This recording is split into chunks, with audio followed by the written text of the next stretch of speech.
Godefroy, et je travaille pour la région Grand Est et je suis chargé de mission transition énergétique. Pour rapidement rappeler peut-être le programme de ce soir, donc on aura une ouverture par le président de la commission environnement, M. Guerlinger, et le premier vice-président de la région Grand Est, donc M. Baul.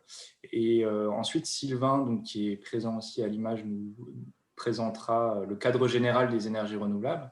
Et enfin, on aura la partie la plus intéressante et la plus importante, je pense, c'est vraiment ces échanges entre collectivités et puis ces retours, témoignages. Donc, on aura M. Eyob de la communauté de communes Terre Touloise, M. Oudard, qui est vice-président des Crêtes Préardennaises, M. André, qui est en tant que vice-président de la Comcom de Mademoiselle, et qui est également maire de Seicheprey et qui a un projet au sein de la commune.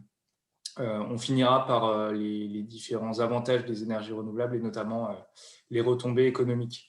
Donc le but de ce soir pour vous, c'est vraiment de prendre de l'information. N'hésitez pas à poser des questions aux collègues élus sur les projets qui ont été réalisés ou qui sont en cours de réalisation. Si vous avez des questions techniques, n'hésitez pas à demander à Sylvain et puis à moi-même, et puis on essaiera d'y répondre au mieux. Voilà, donc je vais tout de suite laisser la parole à M. Guirlinger et à M. Baul. Simplement, avant que j'oublie, on va enregistrer le webinaire. Donc, s'il n'y a pas de problème, si vous ne voulez pas être enregistré, en tout cas, ne mettez pas votre vidéo et pas le son. Si vous avez des questions, l'idéal, c'est de passer par l'onglet discussion, donc qui est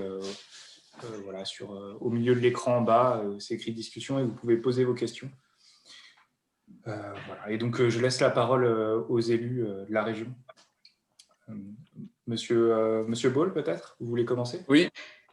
Oui, merci beaucoup. Bonjour à toutes et à tous. Je suis très heureux, au nom de Jean Rotner, de vous accueillir pour ce webinaire. Maintenant, on a pris l'habitude de nouveaux vocabulaires dans le contexte que nous connaissons.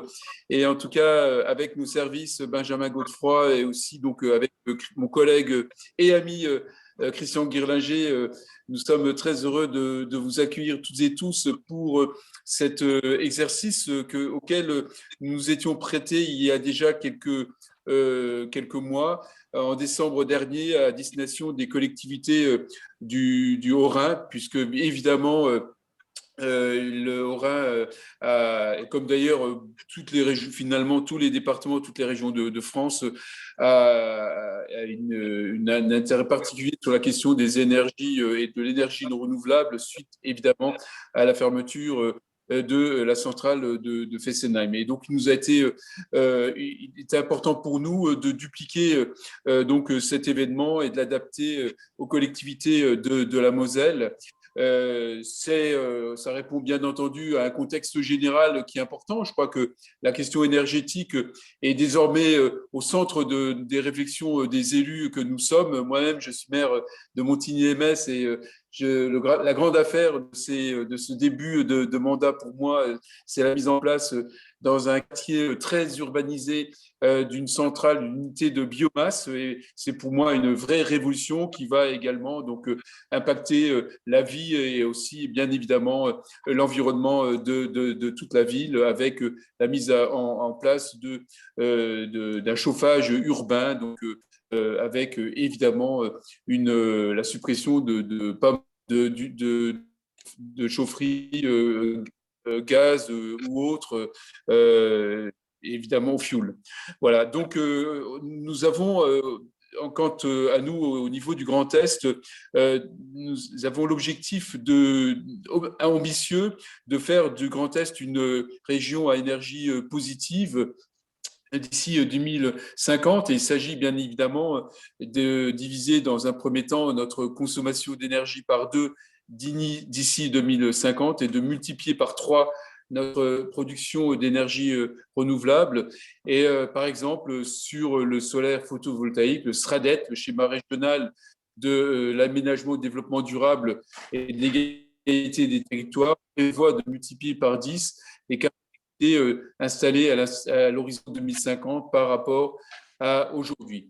Comme vous le savez, nous sommes, nous, les collectivités territoriales, les acteurs incontournables du développement des énergies renouvelables. Ça procède bien évidemment de volontés politiques majeures avec notamment le fait que nous soyons détenteurs de pas mal de... Sachions également faciliter la réalisation en créant du lien pour les nouveaux projets, d'investir le cas échéant dans les projets et puis de permettre également ainsi je pense un certain s'agissant des énergies renouvelables dans la mesure où Monsieur Ball, on vous entend plus très bien. en termes d'image, d'attractivité. Oui, je vous invite Vous peut-être à m'entendez pas? couper. Ouais, si vous pouvez couper votre caméra quand vous parlez, peut-être ça permettra. Ouais, super, merci Voilà. beaucoup. Voilà, pardon, oui, j'ai un mauvais débit et donc ça marche au gaz pauvre chez moi, donc c'est peut-être pour ça. En tout cas, voilà, je pense que s'investir dans une énergie renouvelable, eh bien, ça donne aussi une image positive et exemplaire de notre collectivité. Et ça permet aussi, parce qu'on y associe plus de façon étroite nos citoyens, eh bien, de créer du lien entre les habitants. Donc nous avons choisi à travers la concertation et la rédaction du SRADET d'associer en tant que chef de file pour la thématique énergie et climat eh bien, l'ensemble des acteurs. Nous fixons une stratégie, des objectifs de long terme dans le développement renouvelable. Attendez là, c'est bon? Oui, Donc, nous vous oui, on vous accompagnons. entend très bien. Voilà, nous accompagnons donc les projets grâce à nos services de proximité sur les maisons de région, grâce aux subventions régionales et via le programme Climaction, je pense qu'on va évoquer un peu tout, et via également l'animation du réseau au domaine de la participation des collectivités et des citoyens. Voilà de façon très synthétique ce que je souhaitais vous dire en préambule de cette réunion, en me réjouissant de retrouver, de vous accueillir toutes et tous et de retrouver mon collègue et ami Christian Guerlinger, auquel je passe le flambeau. Merci, mon cher Jean-Luc. Donc, effectivement, c'est un plaisir déjà de pouvoir participer avec vous à ce webinaire important, parce que c'est toujours une information qu'on délivre envers les communes. Alors, Jean-Luc a déjà dit beaucoup de choses forcément, et donc je ne vais pas plagier tout ça. Peut-être vous parler de mon rôle au sein de la région Grand Est. Je préside la commission environnement. Et donc, notre politique environnement repose sur 3 piliers essentiellement, l'eau, la biodiversité et la transition énergétique. La transition énergétique est un des piliers qui compte le plus financièrement, qui pèse le plus lourd. Alors effectivement, c'est largement attendu par nos territoires, par aussi l'ensemble de ses habitants. C'est aussi d'époque de parler de ces énergies renouvelables. Il faut que l'on change donc de modèle. Nous savons, il faut qu'on sorte de ce modèle fossile pour arriver vers l'énergie renouvelable. Malgré tout ça, c'est pas simple. C'est pas simple parce que souvent de fois, on entend que beaucoup de gens veulent de l'énergie renouvelable, mais pas près de chez eux. Hein, les éoliennes, ça se voit. Le photovoltaïque, se disant, on ne renouvelle pas, on ne recycle pas en France. La méthanisation, ça sent mauvais. Bref, c'est vraiment des sujets qui sont très compliqués. Et ça, je peux vous en parler assez facilement parce que je suis aussi, au-delà de conseiller régional, je suis maire d'une commune rurale où j'ai aussi essayé de développer de l'énergie renouvelable. En l'occurrence, l'implantation d'éoliennes, mais bon, l'armée a mis un veto du fait de zones Voltac. Et donc, il faut savoir monter aussi les dossiers et surtout être bien accompagné pour pouvoir passer les étapes les unes après les autres. Autrement, au risque d'être déçu des fois, arrivant après quelques mois de travail et ne pas aboutir. Donc, c'est pour ça que ce webinaire est important pour l'information envers les élus locaux. C'est important que la région donc puisse accompagner, puisse vous apporter toutes ces informations techniques. Nous avons un réseau quand même de maisons de région avec des responsables dans chacune des maisons, des personnes, des experts, des compétents qui pourront vous apporter tous les renseignements et vous épauler durant le montage de vos dossiers. Voilà, en tout cas, moi, ce que je comptais vous dire concernant l'environnement et la région Grand Est. Bien sûr, chacun, tous à notre niveau, nous faisons de l'environnement, nous faisons du bien pour cet environnement, pour le demain aussi, pour le devenir de cette planète et de nos enfants. Mais l'énergie renouvelable est un vrai sujet, un sujet qui demande beaucoup d'investissement, aussi beaucoup de dynamisme et de force pour le développer au sein de nos communes, de nos communautés de communes, de nos territoires tout simplement. Voilà, donc en tout cas, merci encore de l'invitation. Et puis, toujours ravi de pouvoir porter des projets communaux et ruraux dans ma commission environnement à Strasbourg. Merci. Merci beaucoup pour vos prises de parole respectives et puis pour cette belle introduction. Je vais maintenant laisser la main à Sylvain Balland, donc, qui va nous accompagner tout au long du webinaire et qui va co-animer le webinaire et puis vous apporter aussi des informations techniques. Donc Sylvain Balland, il est chargé de mission énergie citoyenne chez Lorraine Énergie Renouvelable. Eh ben, merci beaucoup Benjamin pour la transition. J'en profite pour remercier la région Grand Est pour l'organisation du webinaire et puis les deux élus régionaux qui sont intervenus en ouverture. Donc ce soir, l'objectif c'est en 1h30 d'aborder 4 points. Le premier, c'est le contexte et le cadre général et les outils qui sont à votre disposition pour développer les projets d'énergie renouvelable. Le second point, ça sera quel niveau d'implication votre collectivité peut-elle prendre dans un projet d'énergie renouvelable. On va voir que c'est vraiment un point très important et qu'on va retrouver dans les 4 témoignages de nos élus qui interviennent ce soir. Donc, ça sera le troisième point, le témoignage des 4 projets. Et puis, on clôturera cette réunion avec un point sur les retombées économiques locales des énergies renouvelables, notamment avec une étude parue en décembre 2019. Et puis, on pourra se quitter sur ce point-là. Durant les témoignages, on vous proposera d'échanger principalement par l'onglet « Converser » qui est en bas de votre page ou l'onglet « Chat ». Je vous invite à noter toutes vos questions dessus. Comme ça, Benjamin et moi, on essaiera de les relever et de les poser aux intervenants. On fera une pause à la fin de chaque intervention. Comme ça, on pourra garder bien en mémoire chacun des témoignages d'élus et puis leur poser vos questions. Étant donné qu'on est 47, je vous invite vraiment à poser vos questions par écrit. Ça évitera de complexifier la tenue de la réunion et sa fluidité. J'invite aussi Benjamin à être vigilant sur le timing. Vu que je partage mon écran, j'aurai du mal à jeter un œil à l'horloge en même temps que les interventions se déroulent pour qu'on essaye de bien tenir ce cadre d'1h30. Le webinaire est enregistré, il vous sera bien sûr diffusé, il sera en accès libre après. Et puis, on vous transmettra aussi cette présentation avec des ressources complémentaires pour les liens qui ne seraient pas fonctionnels éventuellement dans la présentation ou avec d'autres ressources que vous pouvez compléter pour vous lancer donc, dans vos projets.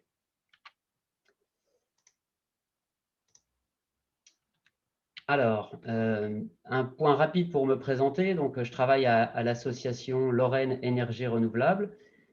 C'est une association qui s'est créée sur Blamont.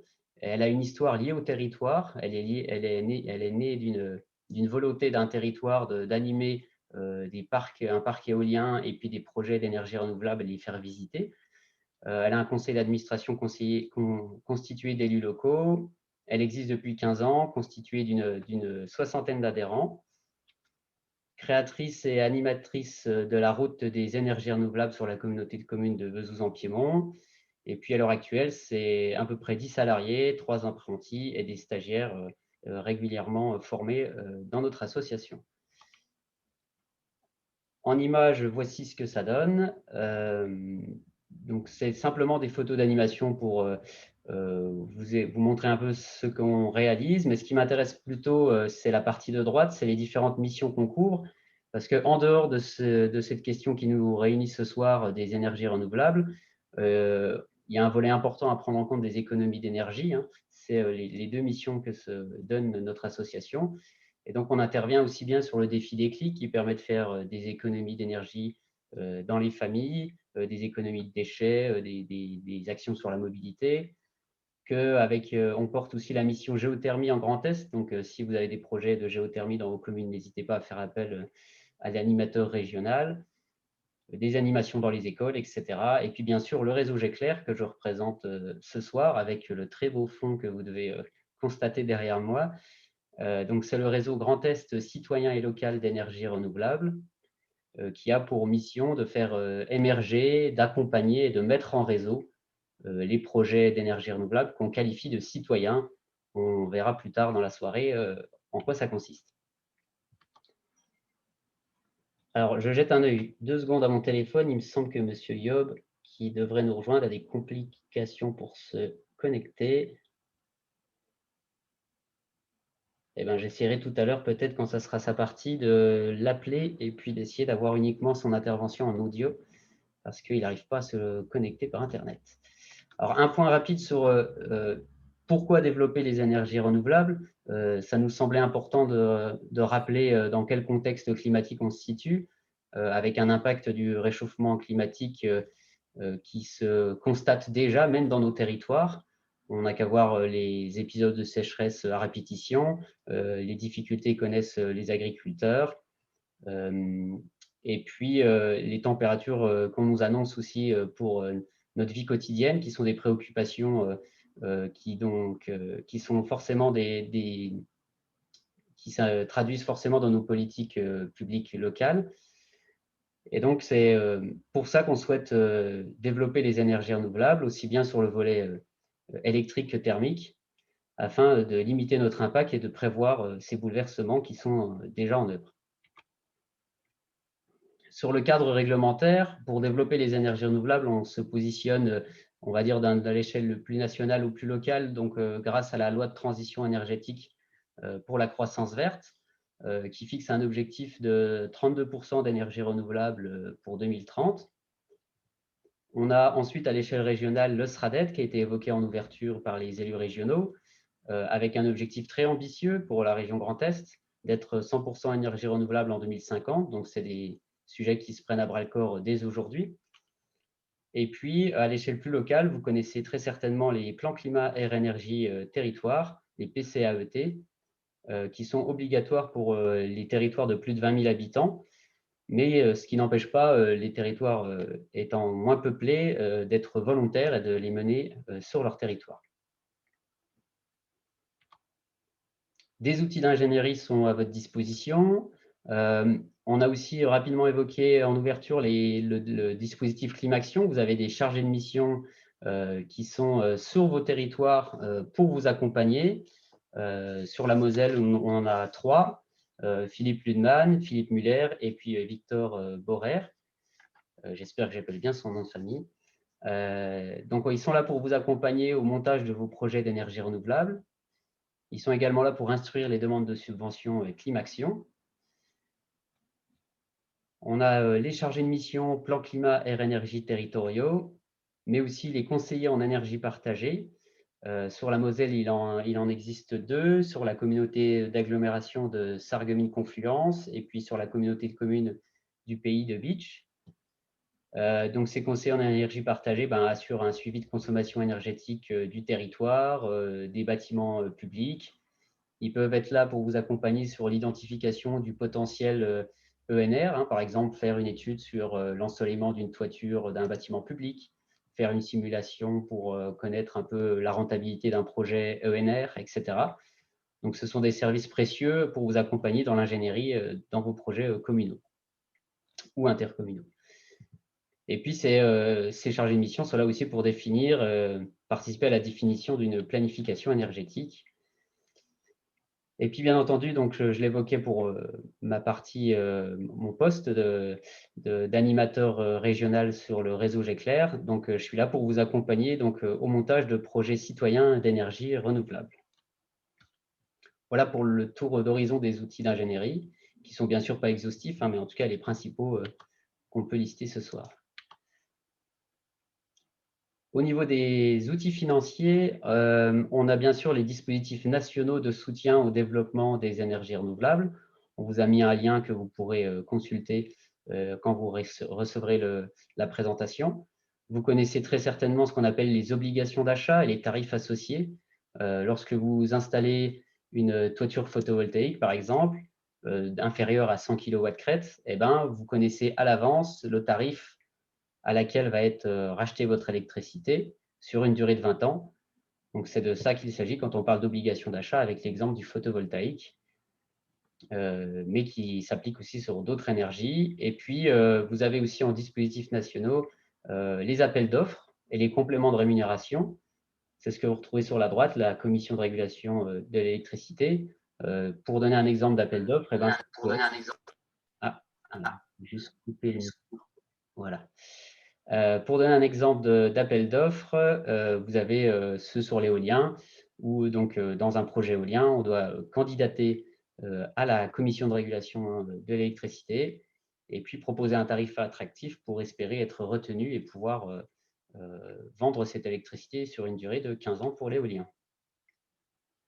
À l'échelle régionale, cette fois, un dispositif très important que je vous invite vraiment à consulter et à prendre le temps d'éplucher, c'est le dispositif, le programme Climaction, qui réunit l'ADEME et la région autour d'un guichet unique et qui va vous permettre d'obtenir des aides financières aux études, des aides financières à l'investissement, un accompagnement à la définition d'une politique énergétique et puis l'accompagnement donc à l'émergence de projets citoyens d'énergie renouvelable parce que le réseau GECLAIR est soutenu par Climaction sur les 3 premières années de 2019 à 2021.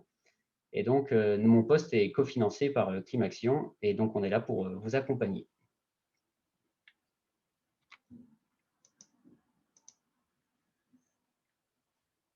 Le deuxième volet sur les outils financiers, c'est bien évidemment la fiscalité qui intéresse souvent les territoires.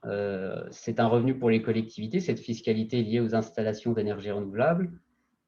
Elles sont de plusieurs sources et de plusieurs ordres. Il y a les taxes foncières, les contributions économiques territoriales, la cotisation foncière des entreprises, la cotisation sur la valeur ajoutée des entreprises, les taxes d'aménagement.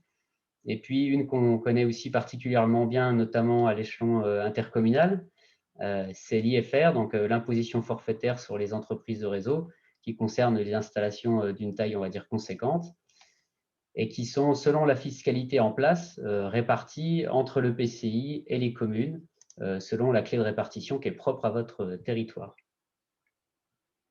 Et puis, bien entendu, en outil financier, même si ce n'est pas un outil financier, c'est plutôt lié à votre foncier. Donc, si vous êtes propriétaire de foncier et qu'un projet souhaite s'installer sur ce terrain, eh ben, il y a la notion de loyer, que ce soit une toiture, un bâtiment qui voudrait être équipé en photovoltaïque, ou alors du terrain pour de l'éolien, de la géothermie, etc.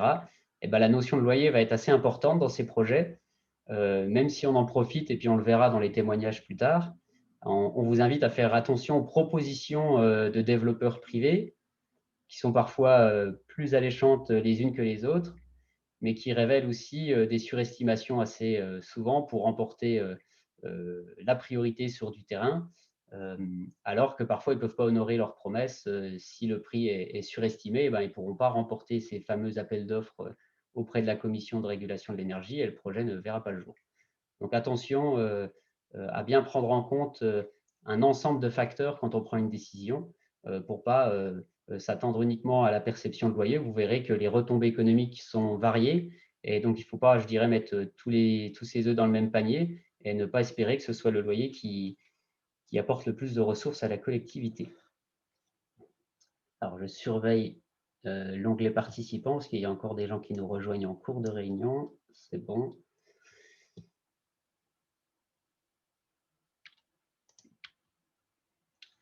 Un point sur les autorisations et les procédures administratives, car il faut bien y passer. En termes d'autorisation d'urbanisme, eh ben, vous connaissez bien sûr les déclarations préalables ou les permis de construire sur lesquels vous êtes sollicité dans vos communes pour ces projets, les déclarations d'achèvement. C'est aussi des autorisations environnementales uniques. On a le cas des ICPE, on parlait tout à l'heure de méthanisation, on a aussi les IOTA, les impacts des milieux aquatiques, les sites protégés. Donc tout ça, ça va être des choses importantes dans des projets ENR. Vous allez être sollicité certainement pour ces points-là. il va y avoir des études d'impact, des enquêtes publiques. Donc voilà, tous des aspects où la collectivité sera sollicitée et impliquée. Et puis éventuellement, selon les projets, des demandes d'autorisation de défrichement, des dérogations pour les espèces protégées, etc. Et puis sur la notion de réseau, toujours dans le volet administratif, on aura bien sûr les demandes de raccordement aux gestionnaires de réseau qui pourront également arriver.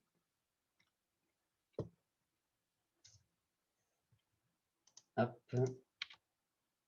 Alors, quel niveau d'implication? C'est notre deuxième point pour ce soir. Afin de valoriser un potentiel d'énergie renouvelable, la collectivité devra réfléchir au rôle qu'elle souhaite jouer, que ce soit sur du développement d'un potentiel sur son foncier, des toitures, du terrain, ou que ce soit sur des projets qu'elle ne maîtrise pas, ou elle n'a pas la maîtrise foncière. L'élu va pouvoir se poser de nombreuses questions. Est-ce qu'il souhaite encourager cette dynamique, la faciliter? Est-ce qu'il souhaite juste laisser faire? Est-ce qu'il veut faire en sorte d'obtenir un maximum de recettes? On a vu que ce soit les loyers, les recettes fiscales. Est-ce qu'il veut créer une dynamique territoriale autour de ses projets? Est-ce qu'il veut investir avec sa commune ou l'échelon intercommunal, etc., les différents échelons de territoire, ou s'investir, donc prendre part dans les projets? Et puis, cette fameuse question, à quelle échelle agir, hein? On voit très bien quand on a une toiture, et ben on se dit, bah, tiens, on peut faire du photovoltaïque, mais quand on va commencer à parler de développement de réseaux de chaleur, de développement éolien, la question se traite rarement uniquement à l'échelle communale. Et on le verra d'ailleurs dans les témoignages tout à l'heure que souvent, on fait s'imbriquer plusieurs échelles pour avoir un développement cohérent sur un territoire. Donc la question de la commune, de l'EPCI, du pays, des sociétés d'économie mixte, des sociétés publiques locales, et puis la question aussi de la création des sociétés citoyennes où les collectivités peuvent prendre part. Donc pour finir, je vérifie quand même parce que j'ai M. Yob, je crois, qui essaye de m'appeler plusieurs fois. Eh ben, j'essaierai de l'appeler tout à l'heure. Alors pour finir, on qualifie les degrés d'implication de 4 manières pour cette présentation.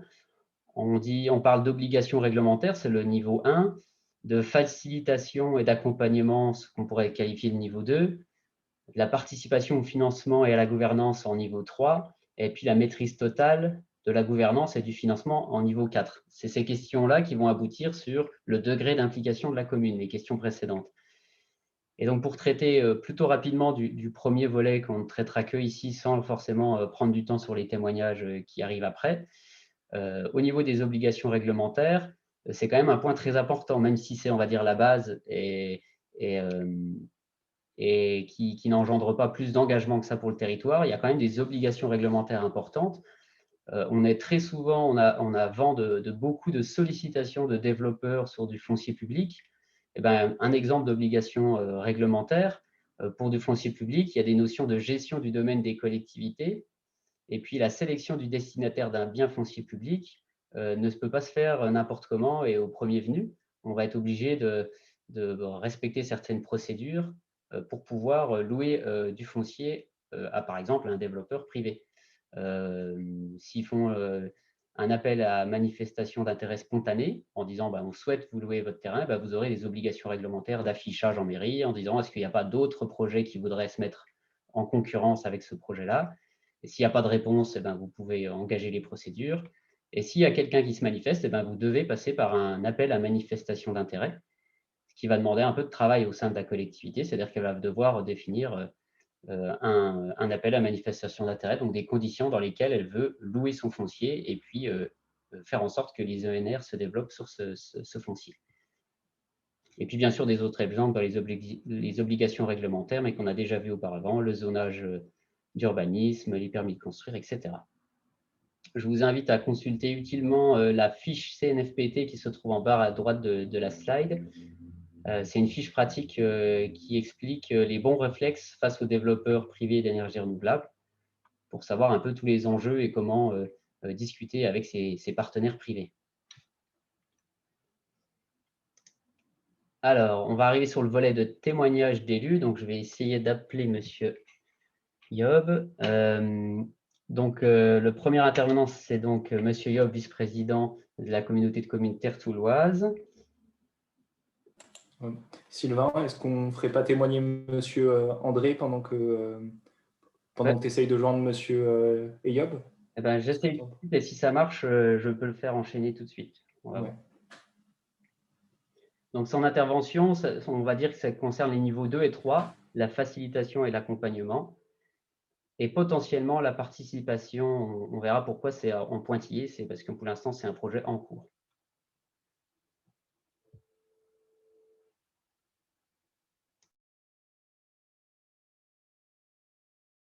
Si vous avez des questions, en tout cas, sur cette partie qui est un peu plus, un peu plus compliquée, un peu plus procédurière, n'hésitez pas à les poser, on va essayer d'y répondre. Hein. Voilà, donc là, on a brossé de manière assez large. Vous comprenez que le champ des énergies renouvelables est très, très large, avec d'un côté la toiture solaire de la commune qui est située sur la mairie. De l'autre côté, il peut y avoir la chaufferie biomasse avec le réseau de chaleur. Quand on va voir un peu plus grand, il peut y avoir le parc solaire développé par un développeur privé. Il peut y avoir le parc éolien aussi, qui peut être soit développé par un développeur privé, soit en co-développement par la commune. Donc, c'est très, très large, les manières de faire. Et puis, le domaine des énergies renouvelables, donc les types d'énergies renouvelables. Donc, c'est sûr que c'est assez compliqué de faire une présentation, on va dire, générique sur l'ensemble. Donc, ça a été résumé ici. Voilà. En tout cas, après, l'idée, c'est de vous donner des exemples de réalisation pour peut-être plus vous rapprocher en vous disant, oh, bah là, ça me parle, ça ressemble au projet que je veux faire sur ma commune. Et ben Benjamin, vous j'ai en M. inspirer. Yob au Voilà. téléphone, ça devrait fonctionner. Je vais essayer de mettre le… Alors, essayez de parler, M. Yob, je vais voir si Benjamin vous entend. Oui, bonjour à tous. Oui, ça fonctionne. Et le son n'est pas mauvais. Voilà. Super. Eh ben, désolé, mais là où je me trouve, la connexion est de très très mauvaise qualité. Donc, je suis en train d'ouvrir le slide. J'ai vu quelques diapos défiler, mais à très petite vitesse pour pouvoir comprendre ce qui se disait. Donc, moi, je vais attaquer concernant l'appel à projet, l'appel à candidature sur le pays Terre de Lorraine. Donc, une présentation rapide. Je m'appelle Olivier Yob, je suis vice-président de la communauté de communes et je m'occupe de la transition énergétique dans la grande vision qu'on peut en avoir. Donc, à travers la mission que je couvre, je vais vous présenter quelques petites choses. Dans un premier temps, je passe à la slide 17. C'est bon, Sylvain? Oui, je suis sur la slide où il y a la carte du pays. Ok, d'accord. Donc, ce pays est composé de 4 intercommunalités. C'est à peu près 100 000 habitants qui sont couverts par ces 4 intercommunalités.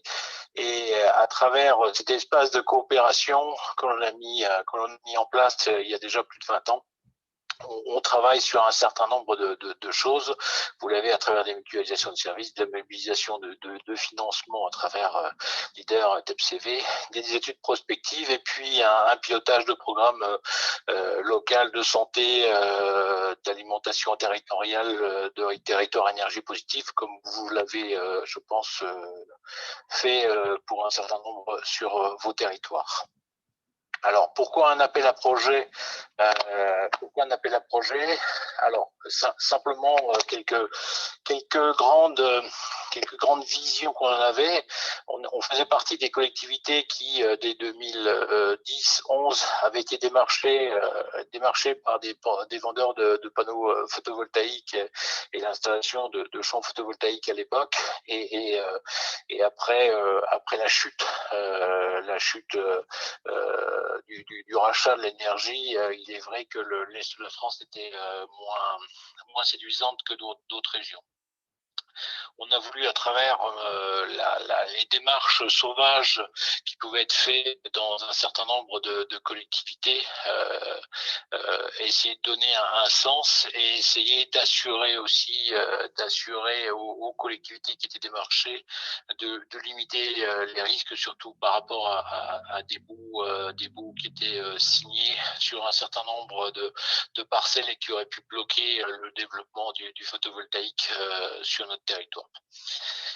Bon, je ne reviendrai pas sur le tarif de l'achat, tout le monde le connaît. Notre projet, il était clair, notre projet politique, il était clair. C'est une problématique d'énergie renouvelable sur le territoire. C'est la maîtrise, la valorisation du potentiel solaire. On est moins séduisant que le sud de la Loire, mais pour autant, on a une vraie possibilité à partir du moment où on définit un certain nombre d'optiques très claires dans lequel on ne veut pas rentrer. Pas de terre agricole, pas de terre forestière. On va essayer de travailler sur les anciennes carrières qui n'ont aucune valeur ajoutée, des zones, des terres polluées ou d'anciennes décharges. Et c'est dans cet esprit que l'on a travaillé notre appel à projet. On travaille sur des retombées économiques et financières avec des répartitions.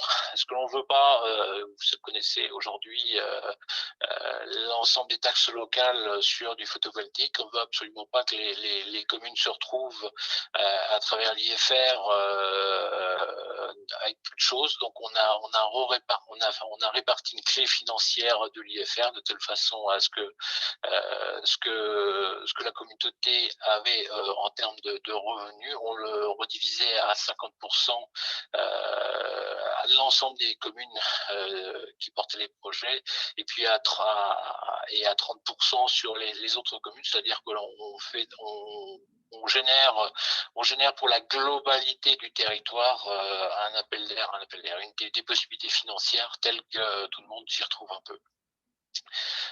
Je ne reviendrai pas sur le respect de l'environnement, puisque les études qui encadrent ce type d'installation, elles le reprennent complètement et le brossent complètement, mais c'est totalement dans l'esprit de ce que l'on réalisait. Concernant le déroulé de l'appel à candidature, un travail de longue haleine, puisque c'est vrai que c'est un dossier sur lequel on avait peu de connaissances. On vous entend un petit peu moins bien, mais un tout petit peu moins bien. Alors, attendez, j'essaie de me déplacer. C'est vrai que je suis mauvaise. Bon, ça va quand même, hein, voilà. C'est juste que c'était moins... Voilà. Merci. Voilà, donc concernant ce travail en amont, donc on a déjà essayé de s'acculturer de ce qu'était un champ photovoltaïque et ce qu'était l'ensemble des démarches à travers des développeurs. Et puis après coup, on a sélectionné parmi les développeurs 8 candidats qu'on a reçus en jury, et on en a sélectionné 2. Donc on a travaillé avec ces 2 développeurs qui sont des énergies renouvelables, et puis le groupe MRCOP dont vous avez la structuration qui est donnée dans la slide. On avait fait un pré-repérage qu'on a communiqué aux deux développeurs, et à partir de là, on a pu voir 3 projets présélectionnés qui sont aujourd'hui en phase développement, puisqu'on est en phase étude. Permis de construire. Les permis de construire sont déjà déposés, et les enquêtes publiques sont en cours. On a 6 à 8 sites. Il y a encore un site qui vient de nous être proposé par une collectivité qui vient d'arriver. Donc sur les trois projets qui sont en ligne actuellement, pour lesquels on est dans une démarche bien avancée, on a le projet d'Écrouves qui se situe donc à l'ouest de Nancy, à l'ouest de Toulouse, sur 15,9 hectares. C'est à la fois une zone de remblaiement et une ancienne décharge d'ordures ménagères, donc qui sont proposées. Vous avez sur le slide au centre du plan tel qu'il est défini, une zone réservée par rapport à la Pic Grièche. Donc on a bien pris en compte la part besoins environnementaux.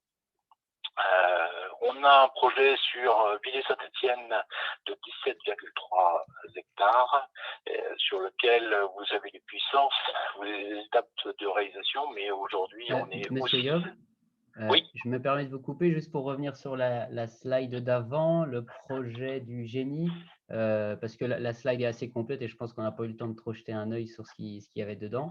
Simplement pour rappeler que le calendrier est décalé d'à peu près 3 mois. Hein, l'année 2020 étant ce qu'elle a été, c'est à peu près décalé de 3 mois ce calendrier. On est en phase d'enquête publique. Exactement, c'est ce que j'évoquais tout à l'heure. Oui, je ne reviens pas sur l'étape Covid et pour lequel on n'a pas remis à jour l'ensemble des étapes. Hein. Un deuxième point, donc Villers-Saint-Étienne. Villers-Saint-Étienne, là, c'est une ancienne carrière de calcaire sur lequel on travaille fortement. Le premier projet, c'est Emercop et le groupement Emercop qui a été choisi pour le mener. Il est ciblé plus participatif parce qu'il est vraiment au centre-bourg, dans le centre-bourg, sur une zone que l'on peut valoriser à travers ce projet. Les deux autres qui sont Villers-Saint-Étienne avec 17,3 et Pierre-Latrèche avec 7,6 sont deux sites d'anciennes carrières pour lesquels les études ont aussi été réalisées. Le permis de construire a été déposé de la même façon. Et les enquêtes publiques vont démarrer ou ont déjà démarré pour les deux. Voilà. Faciliter, accompagner face aux sollicitations des développeurs. Il est clair qu'aujourd'hui, on a donné du sens dans le secteur à cette démarche. Donc, à travers notre politique énergétique sur le territoire, on commence à être reconnu. Donc, les gens viennent plus facilement nous voir que d'aller démarcher des collectivités. Et les collectivités sont bien au courant de la procédure que l'on a. Et tout projet maintenant est proposé, alors quel que soit l'endroit, mais aux deux développeurs qu'on a sélectionnés sur le territoire, ce qui facilite amplement l'ensemble des démarches à travers l'ensemble des règles qu'on a pu élaborer. Voilà, et puis derrière un réseau de soutien. Alors vous avez Amorce, Climaction, les gens du pays, j'éclaire. Voilà, c'est des soutiens forts qui nous permettent aujourd'hui de mieux juger les offres qui sont présentées. Voilà. Alors je ne sais pas, Sylvain, qu'est-ce que tu as voulu mettre sur la slide suivante? Et ben après, c'est l'enchaînement d'après, donc c'est plus vous. C'est l'enchaînement d'après, voilà. D'accord. Bah, écoutez, voilà, donc je suis à votre disposition et dans des moyens simples pour répondre à quelques questions, si vous avez quelques questions sur ces trois projets que l'on mène actuellement. Eh ben Benjamin, s'il y a des questions, normalement, Monsieur Yob devrait nous entendre avec nous. Oui, on a une question de la mairie de Noroy-le-Veneur qui concerne l'enquête publique. Voilà, pourquoi il y a une enquête publique sur ces projets? Vous êtes dans la démarche globale, vous êtes obligé de passer par une enquête publique. Alors réglementairement, j'ai plus parce que ça commence à dater, excusez-moi, mais ça fait plus d'1 an que les choses sont lancées. Je suis un peu sorti de la procédure, mais vous êtes obligé de passer par l'enquête publique pour valider à la fois les projets avant de passer à la creux. Donc, c'est bien une obligation réglementaire, voilà. Mais qui n'est une obligation réglementaire, oui, totalement. Oui, mais qui n'est pas là quand on fait un petit projet. Voilà. C'est vraiment parce que c'est des grands projets. Qui n'est pas là pour des projets qui font... j'ai un projet sur lequel on travaille fortement qui va faire 7 hectares. On aura un peu plus de facilité. D'accord. On nous demande si c'est des terrains privés. Alors, c'est pour l'occasion 3 terrains publics. Actuellement, on travaille sur des terrains privés aussi et on travaille aussi sur des mutualisations de toitures sur une zone industrielle. Les premiers sites qui sont les plus avancés sont des propriétés soit communales, soit intercommunales, hein, c'est ça? Soit communales, soit intercommunales, tout à fait. Oui, pour préciser, tout à l'heure, j'ai parlé de petits projets. Je pensais à des projets en toiture, par exemple, où on n'a pas besoin de faire d'enquête publique. Voilà. Totalement, sauf oui, j'ai un projet de toiture à près de 23 hectares. Ah oui, d'accord. C'est une grande toiture. Non, pas du tout. C'est des ombrières. une zone industrielle. industriel, l'ensemble des toitures qui seraient mutualisées. Comme c'est des structures souvent de stockage pour la grande distribution, les toitures représentent très rapidement beaucoup de surface. D'accord. Entendu. Alors, on avait d'autres questions. Une question sur le choix des candidats. Vous avez utilisé quels critères pour retenir les 2 candidats? Alors, on a défini, alors ça pourrait être communiqué, hein, si ça vous intéresse, on pourra vous communiquer le dossier initial qu'on avait réalisé par rapport à l'AMI, mais la participation de la population aussi bien dans l'enquête que dans le programme financier a été un des points sur lesquels on a fortement travaillé. On voulait absolument que l'ensemble du projet amène la globalité de la population à vouloir s'investir dedans. S'investir à travers, bien sûr, des parcours pédagogiques, j'en ai pas parlé, mais des parcours pédagogiques. Donc, il y a l'investissement à travers le scolaire, mais il y a aussi l'investissement financier. Que les collectivités, que des industriels ou que des particuliers puissent investir dans le parc. Donc, il y a un financement participatif qui est ouvert. Qui sera ouvert, en tout cas. Merci. Qui sera ouvert, oui. Et une volonté d'ailleurs des acteurs publics aussi de s'investir. Hein. Pour l'instant, ce n'est pas encore défini dans les virgules près, mais en tout cas, les communes autour des projets et l'Interco envisagent aussi de prendre des parts dans ces projets-là. Totalement. Alors, on a une question connexe sur les toitures, à savoir, est-ce qu'il faut obligatoirement faire des études de structure? Et combien ça coûte? Alors pour des toitures anciennes, vous êtes obligé de passer par une étude de structure. Pour des pour des structures nouvelles, la loi maintenant pour des surfaces moyennes et grandes surfaces, alors je vous donnerai pas les seuils, impose que les toitures soient dimensionnées pour pouvoir soutenir des panneaux photovoltaïques. Derrière, l'industriel peut investir de lui-même dès son installation ou peut faire investir un tiers en louant sa toiture.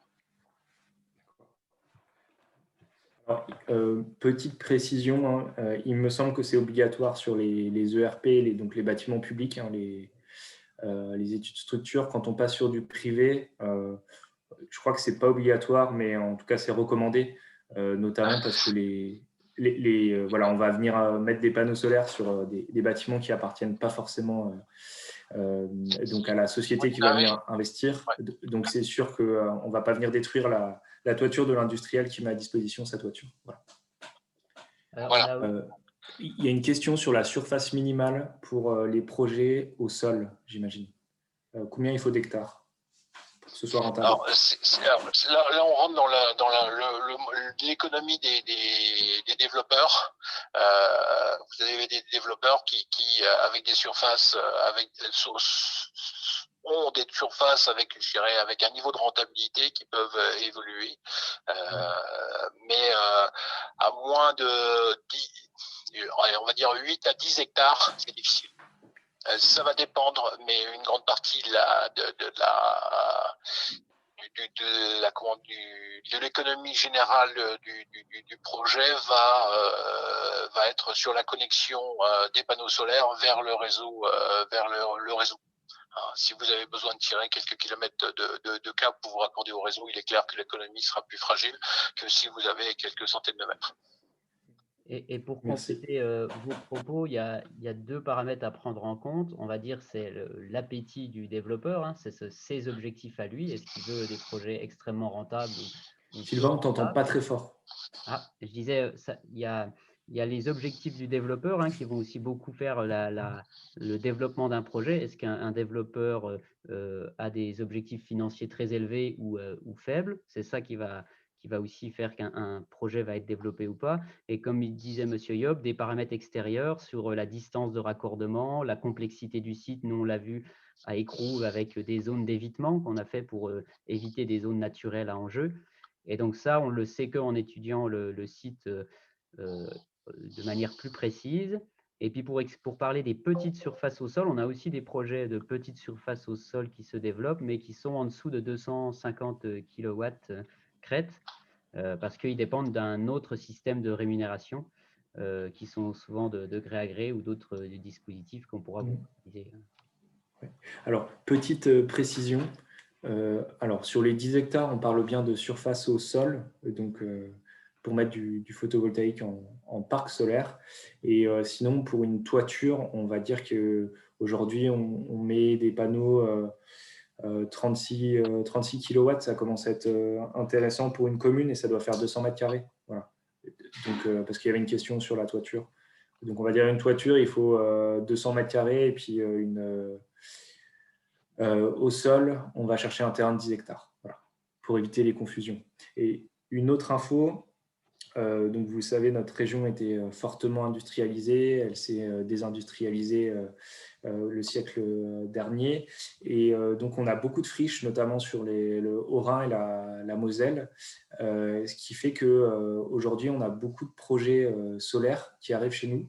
Et la région est beaucoup scrutée par les développeurs solaires parce qu'il y a du foncier et il y a des primes. Quand on répond aux appels d'offres de la Creux pour les terrains pollués ou les terrains de type friche. Donc aujourd'hui, il y a pas mal de projets qui sont en cours.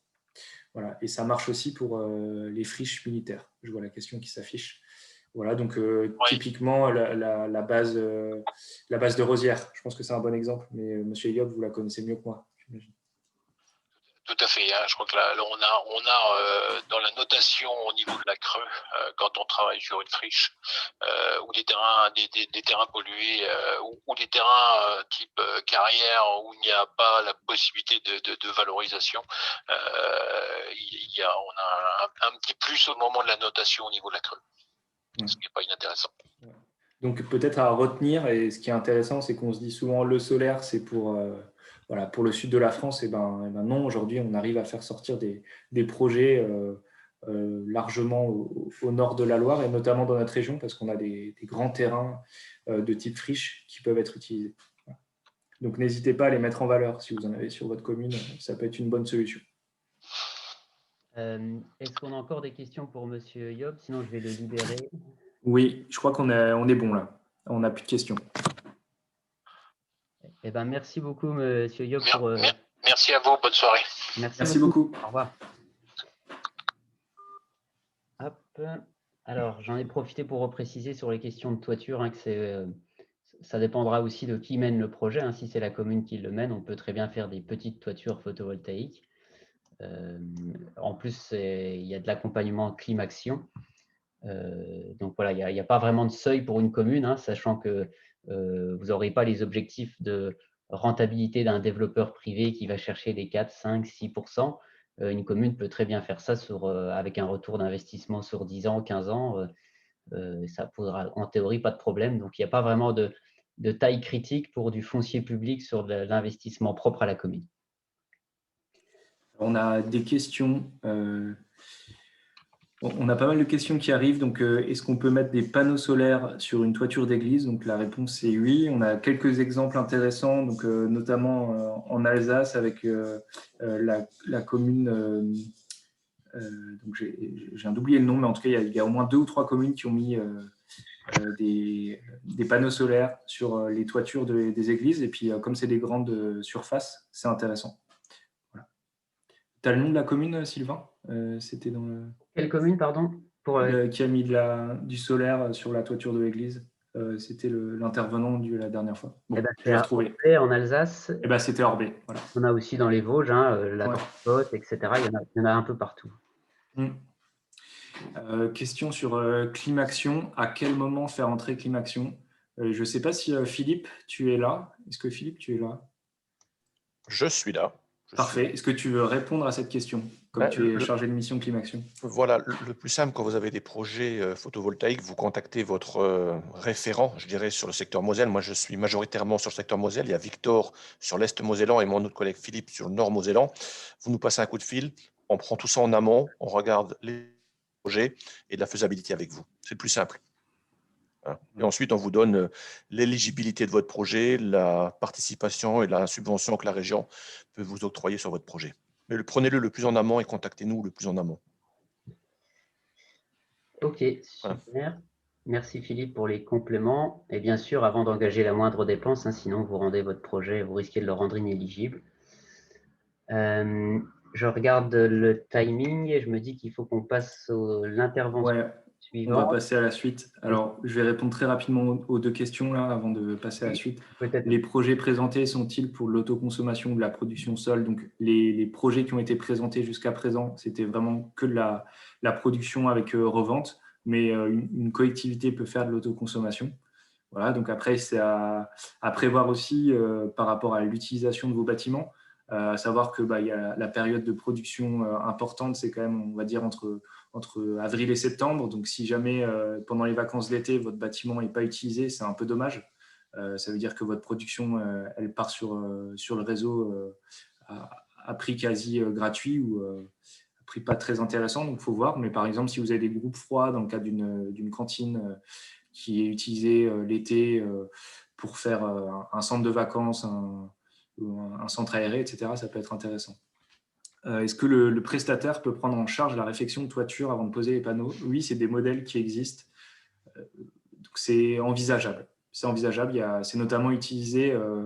La commune d'Orbay qui nous a présenté son projet là, au mois de décembre avait utilisé cette technique. Donc c'était dit, voilà, le fait de mettre des panneaux solaires va me financer en partie la réfection des panneaux.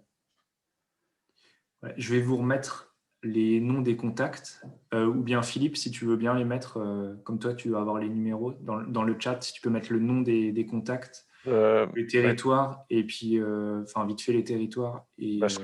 J'aurais préféré quasiment mettre la carte de tout le territoire, mais bon, je vais essayer de retrouver, pour pas qu'ils se perdent, je vais essayer de retrouver quelque chose sur le serveur là. Tu veux dire les contacts Climaction? Oui. Je me le note, je vous l'enverrai avec, je l'ai la carte. Tu t'envoies la carte. Après, c'est le découpage des territoires qui fait qu'on a chacun une zone bien définie. Mais bon, on arrive à se passer les dossiers sans aucun problème, ne vous inquiétez pas. Ouais. Et on a une question sur Matec, mais je ne sais pas ce que c'est en Moselle. Si, c'est une structure qui assistant aux collectivités. Donc, pour la Matec, ils sont plus orientés, je dirais, sur la partie rénovation énergétique des bâtiments. Vous pouvez toujours les contacter, M. Simarelli, si vous voulez. Et voilà, c'est peut-être, la première étape, contacter le chargé de mission transition énergétique. Pour votre secteur, donc Rédange, c'est mon collègue Philippe Lundman. Je vous propose, Benjamin, que tu continues à répondre par écrit, qu'on ne perd pas trop de... Parfait, on a pris un peu de retard.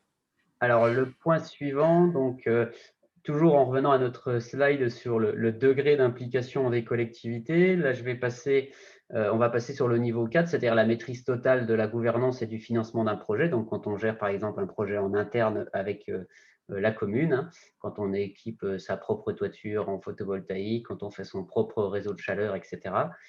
Et pour ça, j'ai le témoignage de M. Gérard André, qui est maire de Seicheprey. Donc, si vous pouvez activer votre micro. Et puis, voilà, ça y est, j'ai mis le micro et la caméra. Super, je vous laisse enchaîner, puis vous me dites quand je passe les slides, quand vous en avez terminé. Ok. Bonsoir à vous et tous. Rapidement, donc Gérard André, je suis maire de la commune de Seicheprey en Meurthe-et-Moselle, donc une petite commune assez proche du lac de Madine de 120 habitants, et je suis également vice-président à la communauté de communes de Mal-et-Moselle, en charge donc de tout ce qui est transition énergétique. Donc, le premier exemple que Sylvain Balland m'a demandé de présenter, c'est l'exemple de ma commune, sur laquelle la problématique qu'on avait, c'était le chauffage du bâtiment de la mairie qui supporte également un appartement à l'étage. Et puis, à côté, on avait des dépendances qui avaient déjà été transformées en locatif, mais avec un moyen de chauffage gaz sur des citernes qui étaient extrêmement onéreux et qui, dans certains cas, faisait fuir les locataires à cause du coût du chauffage. Donc, la réflexion, elle s'est portée comment on pouvait améliorer le coût du chauffage, et donc notre choix s'est porté sur une chaudière granulée. donc, que vous voyez là sur la slide. Donc, vous avez la chaudière avec le ballon tampon qui permet de réguler l'eau dans le circuit de chauffage, et puis le stockage, donc un silo granulé avec une capacité d'environ 10 tonnes. Alors, le chiffrage du projet, donc c'est un projet qui date de 2015. Ça fait un peu plus de 5 ans donc, qu'il a été réalisé. Donc, le coût total de l'opération, c'était près de 37 000 €, avec une dépense subventionnable à hauteur de 30 700 et quelques euros, donc qui a été subventionnée par la région et par l'État au titre de la DETR, donc à 40% chacun. Et donc, on avait juste un autofinancement d'un peu plus de 6 000 €. Donc ça, c'est l'ancien préau que vous voyez où a été installée la chaudière, puisque c'était le bâtiment, c'était l'ancienne cour d'école qui a été transformée, le préau, on l'a récupéré pour y installer la chaudière et puis qui sert un peu de local technique. Bon, les dépenses annuelles d'entretien, je passe parce que c'est assez, c'est pas significatif sur des baisses de dépenses d'entretien entre 200 et 300 €. Effectivement, le pourcentage est important, mais ça ne représente pas grand-chose. Par contre, le coût donc, du granulé bois, la matière première, alors effectivement, elle est bien en augmentation, puisqu'elle a augmenté environ 19% entre 2015 et 2020, mais ça reste quand même inférieur au coût de toutes les autres sources de production pour chauffage et eau chaude. On a une augmentation de 8% des dépenses en granulé entre 2015 et 2020, donc le prix à la tonne. Je vois une question matière première française. Oui et non, parce que les granulés viennent de la frontière belge. Mais comme on sait que, je ne sais plus comment s'appelle l'entreprise belge qui est installée à la frontière, elle est très alimentée par des bois qui, eux, viennent de France. Donc, voilà. Mais dans le secteur des producteurs de granulés, on n'en a pas beaucoup. Ils viennent essentiellement de Belgique. Donc, 8% des dépenses, une augmentation de 8% avec le prix à la tonne. Mais en termes de consommation, bon, la consommation elle est assez stable. Elle tourne en fonction, bien évidemment, des températures, mais elle tourne aux alentours d'entre 9 et 11 tonnes à l'année. Donc, il y a le graphe avec les prix des différentes énergies. Donc, vous voyez quand même que le granulé reste au kilowattheure à un peu plus de 6 €, mais qui est quand même toujours, par rapport au gaz, c'est quasiment 3 fois moins. Nous, notre cas, c'était le gaz. La suivante, Sylvain. Alors, l'évolution des coûts entre 2015 et 2020, le coût de la consommation gaz-électricité, alors, c'est même pas juste, parce que ça ne représente que pour le bâtiment mairie. On était à plus de 4 500 € à l'année. Et aujourd'hui, le coût, la conso granulée électricité, on est environ à 2 900 €, mais ça chauffe la partie mairie, la partie appartement au-dessus de la mairie et les dépendances qui sont à côté. Donc, en réalité, dans le coût initial, il aurait fallu rajouter les consommations du locataire de l'autre bâtiment. Mais bon, ces coûts-là, je ne les avais pas puisque le locataire étant parti, je n'avais pas ses factures. Donc, quand on met une baisse de 38% des coûts entre 2014 et 2015, on est plus proche de 50 que de 38.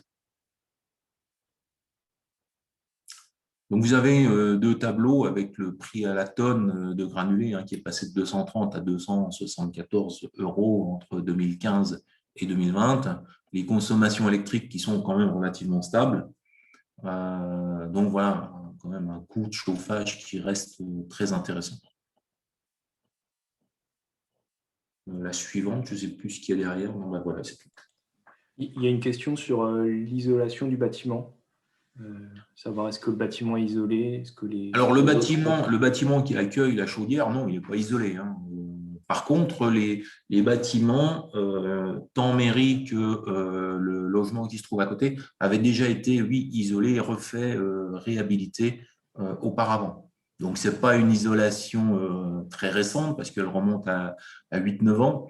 Mais le bâtiment qui accueille la chaudière, non, lui, il n'est pas isolé. D'accord. Et il y a toute façon, il n'y a pas d'utilisation autre que chaufferie dans le Non, bâtiment. uniquement chaufferie et local technique. Donc, il n'a pas besoin d'être isolé. Non, il n'a pas besoin d'être isolé, il n'a pas besoin d'être chauffé particulièrement. D'accord. C'était juste parce qu'il était entre les deux bâtiments et que ça nous faisait gagner en termes de réseau plutôt. Et puis, bon, c'était le local qui était disponible. Parfait. Merci pour cette présentation. Je ne sais pas s'il y a des questions de la part des participants. On a une question sur l'eau chaude. Production d'eau chaude aussi, non. Ouais. On a fait le choix de ne pas produire en eau chaude parce que la production d'eau chaude nous oblige à faire tourner la chaudière toute l'année, y compris en période estivale. Et ce type de chaudière, vaut mieux qu'elle tourne avec un rendement maximum que de la faire tourner au ralenti. Donc, c'est la raison pour laquelle on est passé sur une production eau chaude sanitaire avec des cumulus électriques. On a M. Laval qui propose de faire un couplage solaire avec ce type de chaudière pour l'arrêt estivale. Ouais. Pourquoi pas. Voilà. Et vous avez vu le mot de Philippe Muller aussi, qui vous indique que voilà, il y a un projet à l'étude sur la ville de Delme pour faire du granulé bois par un forestier. D'accord. Moi, j'avais aussi quelques questions sur la décision au conseil municipal. C'était quelque chose qui était une évidence pour vous à cause du coût très élevé avant travaux. Oui. Le coût du chauffage, alors que ce soit pour la mairie ou pour les locataires, avec le propane en citerne, devenait un peu prohibitif. Donc, au départ, on a mené une étude avec le CAU de Meurthe-et-Moselle pour savoir ce qui était le plus intéressant. Donc, et on avait comparé entre le bois plaquette et le granulé. La différence, c'est que le bois plaquette nécessite en plus un stockage un peu plus important et nécessitait plus entre guillemets, de travaux parce qu'il fallait construire une véritable cheminée. Alors que là, on avait une petite cheminée existante et qui suffisait amplement pour le granulé. C'est ça qui a fait pencher la balance vers le granulé. Le stockage et puis les travaux connexes. Ok, merci.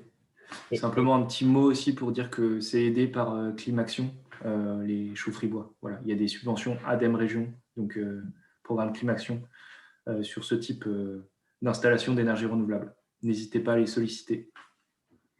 Et les locataires, c'est la commune qui gère la chaudière, donc les locataires doivent, eux, être… Alors, moi, au niveau de la commune, on régule la chaudière sur une température. Donc, elle est mise à 20 degrés. Pour fournir 20 degrés, le locataire, lui, peut réguler également pour faire plus 2, moins 2. Donc, il peut monter si vraiment… s'il veut avoir plus chaud, il monte son thermostat pour avoir plus chaud. Ok. Donc, on a Monsieur Laurent qui nous dit voilà, que selon lui, le bois n'est pas une énergie renouvelable, ou en tout cas le bois granulé. Voilà, en tout cas, c'est considéré, on va dire, comme une énergie renouvelable parce que le bois, grâce à l'apport solaire, permet de repousser et puis de capter le carbone qu'il va libérer une fois qu'il sera brûlé. Voilà. Donc, c'est pour ça que c'est considéré comme une énergie renouvelable. Voilà. Et bien, sur la partie communale, je vous propose qu'on en arrête là. Et puis d'enchaîner toujours avec Gérard André, mais cette fois sur le volet, toujours le niveau d'implication de la collectivité, sur l'échelon intercommunal cette fois, pour voir voilà, comment l'Interco a voulu aussi impulser des projets ENR, notamment sur le volet citoyen. Ok, je vais changer de casquette. Voilà, je vais prendre la casquette de l'Interco. Donc voilà, la démarche qu'on a eue au sein de l'Interco Mademoiselle, c'était voilà, de trouver, d'initier des projets citoyens. Donc en termes de politique énergétique, voilà, on a plusieurs cordes à notre arc. On est en train d'élaborer le PCAET, on a un conseiller en énergie partagée, on a mis en place un plan de mobilité. On travaille avec un EIE et puis on accorde également des subventions à la rénovation énergétique. Au niveau des énergies renouvelables citoyennes, on a mis en place des animations pour faire émerger et accompagner des projets citoyens d'énergie renouvelable, et on les a aidés en soutenant de manière financière ces projets. Peut-être, je me suis rendu compte qu'on n'a pas défini trop ce que c'était. Si vous avez un petit mot pour dire c'est quoi la particularité des projets citoyens avant qu'on continue. Le but, c'était de faire émerger des projets plutôt que d'avoir toujours quelque chose qui descend du haut vers le bas. C'est de faire, je dirais, le système un peu inverse, c'est-à-dire d'essayer de mobiliser les habitants pour qu'ils se mettent en commun, qu'ils définissent un projet et que nous, on les aide à bâtir ce projet. Alors qu'on pourrait très bien bâtir un projet et puis après essayer de trouver, de l'ouvrir aux habitants, on fait l'inverse.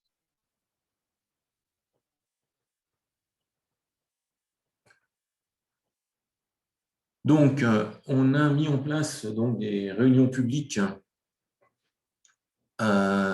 pour faire émerger ces projets. Donc, entre 2018 et 2019, on a mis en place plusieurs réunions publiques qui avaient pour but de sensibiliser à la transition énergétique et aux centrales villageoises. Donc, on a mis en place 4 réunions avec l'EIE du Val-de-Lorraine, accompagné par Lorraine Énergie Renouvelable et le Parc naturel régional de Lorraine.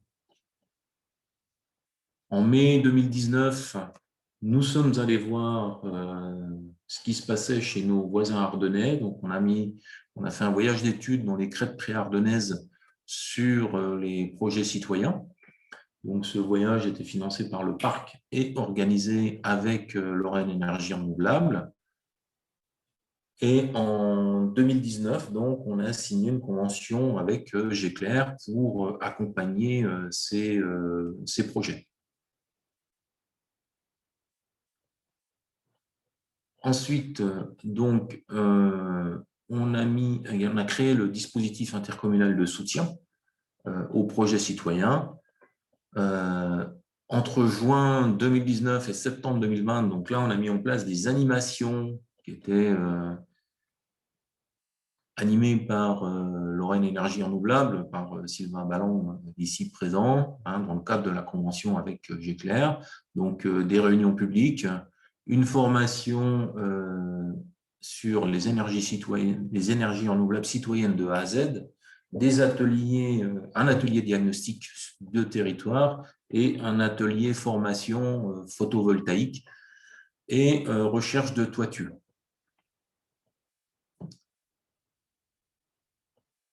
En juillet 2020, donc, on a eu la création de la première association qui s'appelle aujourd'hui Énergie 111, qui est basée à Ancy-sur-Moselle,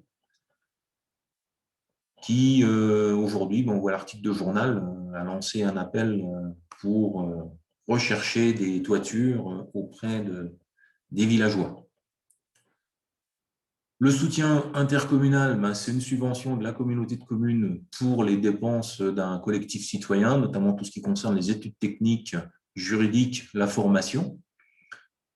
La possibilité de poursuivre l'accompagnement Géclair avec 1 € mis par les citoyens, l'Interco rajoute 1 €. Un accompagnement humain, puisqu'aujourd'hui on a un chargé de mission, et matériel en fonction des besoins, avec les salles, communication, participation de la réunion, bien évidemment. Et donc, aujourd'hui, sur le territoire, on a 2 collectifs, donc Énergie 111, qui s'orientent vers un modèle centrale villageoise classique. Et puis, on a une autre association qui avait été créée un peu auparavant, pour mettre en place ce dispositif, qui s'appelle L'Or Soleil, qui est basé à Thiaucourt, et qui a un projet un peu plus volontariste avec un système d'autoconsommation collective et citoyenne. Donc là, c'est un peu plus complexe à monter. Ils ont eu un petit stand-by. Là, je pense qu'ils vont redémarrer prochainement. Voilà donc sur les 2 projets que j'avais à vous présenter ce soir. Et alors, pourquoi Énergie 111 ? Alors là, Sylvain, je ne sais même plus pourquoi ils ont dit 111. On vous laisse un peu réfléchir, mais en fait, il y a 2 raisons. Je ne vais pas vous faire trop de suspense, mais en tout cas, il y a une raison liée aux départements sur lesquels ils sont implantés. Si on additionne les deux départements, ça fait 111. Et donc Meurthe-et-Moselle et Moselle. Ah oui, c'est ça, oui, c'est vrai, j'y pensais, je ne me rappelle plus. Et la deuxième raison, qui est vraiment très bien trouvée, je trouve, en plus c'est mon métier, j'aurais pu y penser avant, mais en fait dans la loi de transition pour la transition énergétique et la croissance verte, il y a un article qui concerne les collectivités qui peuvent prendre des parts dans les projets citoyens, et c'est l'article 111. Voilà, pour Énergie 111. Voilà. Simplement, il y a Monsieur Laurent qui a écrit un message sur la biomasse et pourquoi, selon lui, ce n'était pas forcément la meilleure énergie renouvelable. Je vous invite à le lire si vous le voulez. Voilà. Voilà, on va dire que c'est un point de vue parmi d'autres. Mais au niveau de la région, on considère que c'est une énergie renouvelable.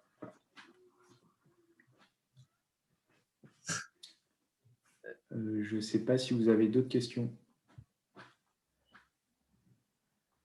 sur les projets citoyens. Est-ce que vous avez des projets citoyens sur vos communes? Est-ce que ça vous intéresse? La participation citoyenne. Donc, peut-être, Sylvain, tu peux détailler le fonctionnement ou Monsieur André, hein, sur finalement comment un citoyen s'investit, comment il entre dans l'entreprise, comment ça fonctionne exactement. Oui, assez succinctement, un projet citoyen, surtout celui du modèle des centrales villageoises, est donc constitué à la base de bénévoles. C'est les personnes qu'on a réunies lors de réunions publiques et qui maintenant souhaitent se lancer dans l'aventure des projets citoyens. Et pour faire très simple, donc ils cherchent des toitures, mais ils peuvent pas forcément faire que du photovoltaïque, hein, ils peuvent faire autre chose, mais c'est souvent le plus facile et le plus accessible en termes de coûts et de technique. Ils cherchent à louer des toitures à un prix plutôt dérisoire, hein, c'est pas ça qui va permettre aux propriétaires de la toiture de s'enrichir. Ils louent les toitures, ils créent une société, ils installent les panneaux solaires sur ces toitures qu'ils ont louées, ils revendent l'électricité en totalité, en tout cas dans le modèle qui est là dans 99% des cas. Et puis, avec l'argent qu'ils perçoivent de cette revente de l'électricité, ils remboursent leur emprunt et puis ils rémunèrent leurs actionnaires qui sont dans la société citoyenne. Et comme on le disait avec l'article 111 de la loi LTE-PCV, il peut y avoir des communes qui sont dans cette société locale. Et donc, le but d'impliquer les habitants au sein d'un seul projet qui va installer des toitures photovoltaïques à la place des gens, parce que parfois les gens n'ont pas les moyens financiers. Des fois, c'est des personnes qui se disent, moi, à mon âge, je ne vais pas équiper ma toiture. Parfois, c'est des gens qui ne trouvent pas ça rentable et qui préfèrent ne pas le faire, mais qui acceptent de louer la toiture. Voilà, on a beaucoup de cas de figure ou des gens tout simplement qui sont volontaires et qui n'y avaient pas pensé avant. Et donc, ce modèle des centrales villageoises, c'est un modèle de projet citoyen parmi beaucoup d'autres. Il y a 40 centrales villageoises en France et il y a 300 projets citoyens en France. Parmi ces... Voilà. C'est d'ailleurs le modèle qui a été visité donc, dans les crêtes préardennaises lors du voyage d'études. C'était les photos que vous voyez, là, c'est la visite d'une centrale villageoise.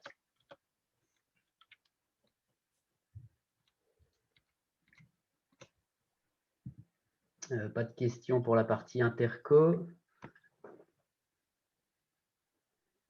Bon, on va pouvoir enchaîner avec le dernier témoignage. Benjamin, il n'y a rien de ton côté, c'est bon?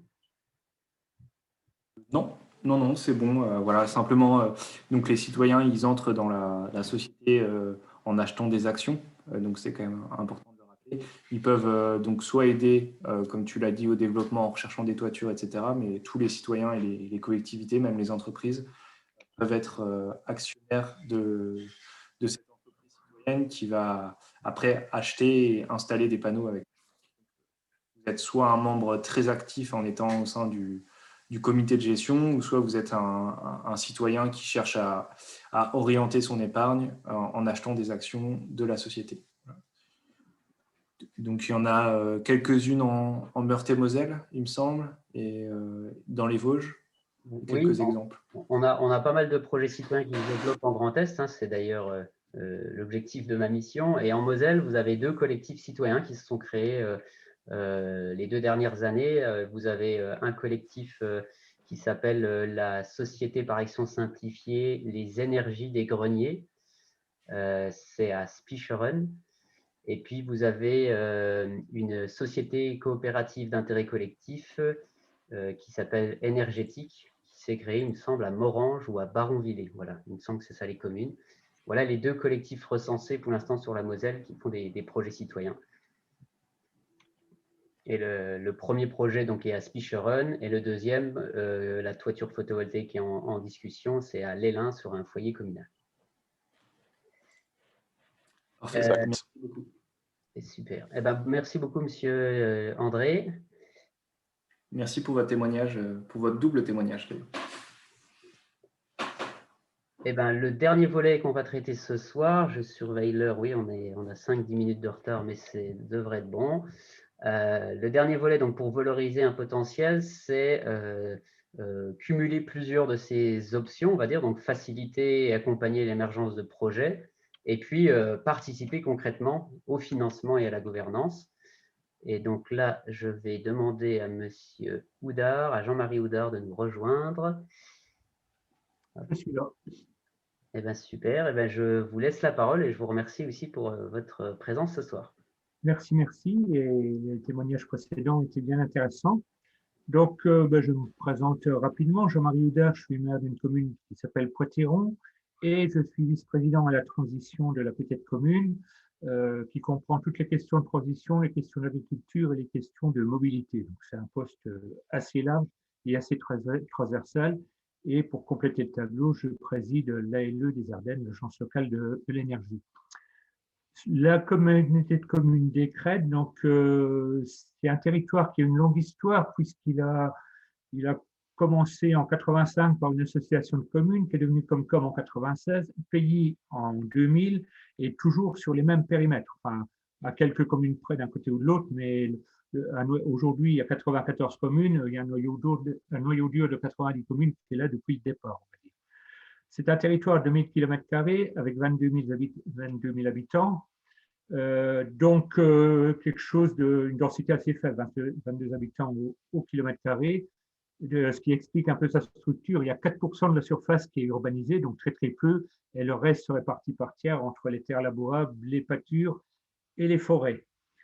Il n'y a pas de ville-centre et qui tire tout, hein. On est sur plusieurs bassins et il y a un maillage de bourgs-centres, enfin il y a 4 bourgs-centres qu'on va considérer sur le territoire, ce qui fait que le développement est forcément un peu diffus. Sur la deuxième diapo, j'avais envie de vous dire un peu la démarche qu'on a sur le territoire pratiquement depuis le départ, et en tout cas énormément depuis les années 2000, c'est de privilégier vraiment les démarches collectives en associant les habitants, en mettant le plus souvent possible en co-construction sur les projets, et d'avoir une approche vraiment de valorisation des ressources locales et de relocalisation, que ce soit en termes d'alimentation, d'énergie, de construction. C'est ça qui est un peu arrivé toujours en premier. Et pourquoi c'est arrivé là? Ben, simplement parce qu'il y a eu un conseil de développement à un pays qui était fort, qui était force de proposition, qui a su bien dialoguer avec leur communauté de communes.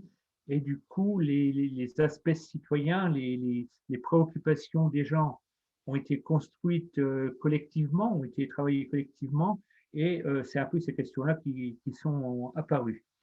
Donc, c'est un engagement qui s'est traduit dans un projet de territoire très, très transversal pour le coup, avec 4 axes, un axe économique, un axe environnemental, un axe social, et un 4e axe qui, pour nous, est aussi très important, c'est les questions de gouvernance, à savoir comment la Comcom travaille avec les communes adhérentes, comment la Comcom travaille avec les habitants. Voilà, c'est toutes des questions qui nous paraissent importantes et qu'on essaie de travailler. On a fait un premier plan climat volontaire, puisque c'était obligatoire chez nous, en 2013, qui avait des ambitions de baisser de 20% les consommations et les émissions de gaz à effet de serre à l'horizon 2020 et de produire 100% d'énergie renouvelable hors transport. Objectif aujourd'hui pratiquement atteint, en tout cas pour les 100% de renouvelables, mais en territoire rural, c'est assez facile, vous l'avez compris, surtout si on ne tient pas compte des transports. Sur les diminutions de consommation, on n'est pas tout à fait à 20, mais enfin, allez, il n'y a pas 10% d'écart, on est à 15-17. On est en train de réécrire un second plan climat qui a des ambitions augmentées, puisqu'on souhaiterait, à l'horizon 2030, à diminuer de 36% la consommation d'énergie, 40% les émissions de gaz à effet de serre, et de produire 100% en énergie renouvelable avec les transports. Alors, ça peut paraître très ambitieux. Ceci dit, il a été construit avec les ateliers d'habitants, d'élus, de chargés de mission de la Comcom, enfin, au travers d'un outil qui s'appelle Destination TEPOS. Et quels que soient les ateliers qui l'ont fait, on arrive tous globalement à cet objectif-là. Alors, il y en a que c'était en 2030, il y en a que c'était en 2035, mais globalement, on pense avoir la capacité à le faire et la volonté à le faire. Pour compléter un peu ce qui se passe sur notre territoire, on travaille, on était leader sur un certain nombre de programmes. Voilà, c'est un peu nos médailles, mais Citergie, Climagri, on était leader TEPCV sur les financements du ministère. On a signé un contrat de transition écologique il y a 1 an, qui est en train de se transformer, on ne sait pas trop en quoi, mais on est dans les programmes leaders depuis 2 fois déjà. Et ce que je voudrais dire avant d'aller sur la diapo d'après, c'est que vraiment, on est plus dans une démarche de territoire que dans une démarche de développement de projets ENR citoyens. La première approche, c'est de dire, et c'est ça qui fait peut-être notre particularité, mais qui est importante, c'est de dire qu'au départ, il y a une vraie démarche de territoire, il y a une vraie volonté de dire qu'est-ce qu'on veut pour les habitants, qu'est-ce qu'on a envie de se réapproprier, est-ce qu'on veut bénéficier de notre soleil, est-ce qu'on veut bénéficier de nos vents et tout ça. Et à partir de là, on va développer des projets d'énergie renouvelable. Donc, ce que je vais vous développer plutôt aujourd'hui, c'est autour de l'éolien, en sachant qu'il n'y a pas de ça. On a parlé des centrales villageoises tout à l'heure.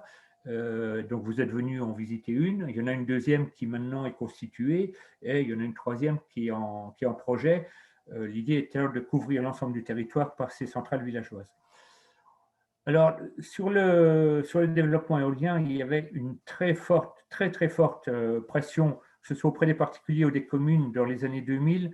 Et il y a vraiment eu une crainte à notre niveau d'un développement anarchique là-dessus et un souhait vraiment d'engager une réflexion sur la politique énergétique du territoire. Mais d'une manière globale, la politique énergétique, elle s'est réfléchie sur des économies à faire, sur l'efficacité, enfin voilà, et aussi du développement d'ENR. Ce que le territoire a mis en place, c'est une zone de développement éolien. Donc, ça, c'était dans les années 2004-2005, par là. Bon schéma qui était très novateur, d'une part dans sa construction, puisqu'il avait aussi, c'était pas uniquement fait par des bureaux d'études, ni avec l'approbation uniquement d'élus, il y avait aussi des citoyens qui ont participé et qui ont donné leur avis sur cette ZDE. Qui a fonctionné un peu, mais malheureusement, il y a eu toutes les évolutions administratives et financières, et la ZDE aujourd'hui n'est plus opposable. C'était remplacé par un schéma régional qui est beaucoup plus global et difficile à mettre en place au niveau local.